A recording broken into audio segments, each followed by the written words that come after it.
Fixing your frozen Toyota touchscreen here is very easy, so what do you need to do? Well, there are a number of things that you may want to do. So first is you may want to restart the vehicle. Now, the simplest fix here is to turn your Toyota off and then back on to see if the screen unfreezes. Now, if that doesn't work, next thing you want to do is you want to do a soft reset.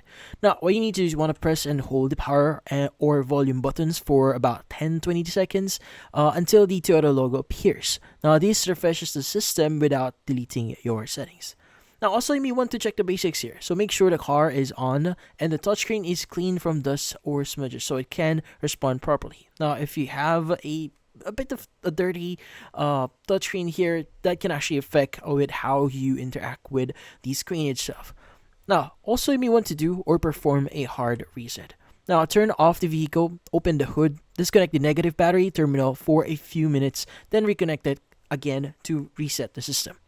And finally, you may want to check your fuse. Now, find your vehicle's fuse box here, locate the infotainment fuse, replace it with one of the same amperage.